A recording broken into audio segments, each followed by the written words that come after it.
Hello, I'm Ben Mankiewicz. Thanks for watching TCM and more of Summer Under the Stars with today's featured performer, Japanese actor Toshiro Mifune. For many of us, a conversation about the top actor-director partnerships in the movies likely starts with John Ford and John Wayne, or Alfred Hitchcock and Jimmy Stewart, maybe Hitchcock and Cary Grant, perhaps Martin Scorsese and Robert De Niro, or Scorsese and Leonardo DiCaprio, maybe Steven Spielberg and Tom Hanks. But if we expand our horizon and look beyond Hollywood, we might find a new number one in Toshiro Mifune and director Akira Kurosawa. All three of the Mifune movies we're presenting in prime time tonight were directed by Kurosawa. 3 of the 16 films they made together across 18 years. And it's not hyperbolic, at least not excessively so, to suggest they are some of the finest films ever made by anyone in any country. Up next, a true epic, a 3.5-hour battle between good and evil that may well represent the peak of the Kurosawa-Mifune partnership. Released in 1954, Seven Samurai.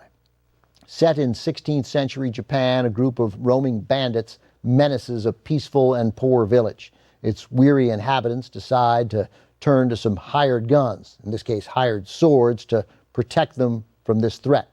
Since they have no money to pay the samurai and can only offer them food as payment, the village's elder has a bit of advice: find hungry samurai. Toshiro Mifune plays Kuchio, one of the 7 tasked to protect the village.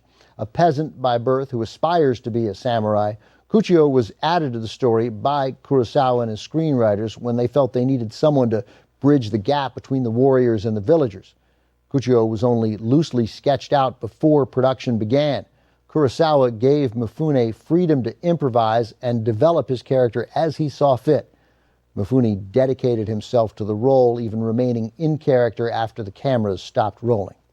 Kurosawa later told director John Boorman, who worked with Mifune on Hell in the Pacific 14 years later in 1968, that it was impossible to direct Mifune.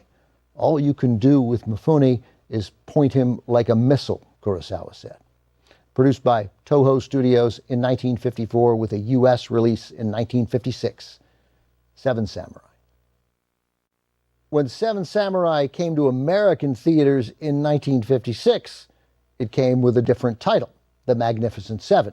As many of you know, that same title was later used for the 1960 Hollywood remake of Seven Samurai, starring Steve McQueen and Yul Brynner.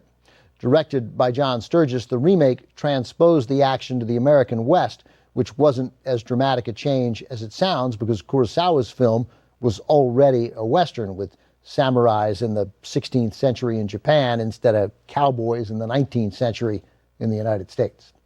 Kurosawa grew up in Japan as a devoted fan of American Westerns, especially the work of John Ford. Seven Samurai marked the beginning of Kurosawa and Toshiro Mifune's influence on the modern Western. Things then came full circle in 1964 with A Fistful of Dollars with Clint Eastwood. Sergio Leone's spaghetti western, Leone was the director, was an unauthorized remake of Kurosawa and Mifune's 1961 film Yojimbo. Eastwood's Man with No Name character, a wandering gunman with his own moral code but no allegiances, mirrors Mifune's untethered samurai warrior in Yojimbo. Coming up, Mifune stars in Kurosawa's contemporary crime drama about a wealthy executive who becomes mixed up in a kidnapping. High and Low is next on TCM.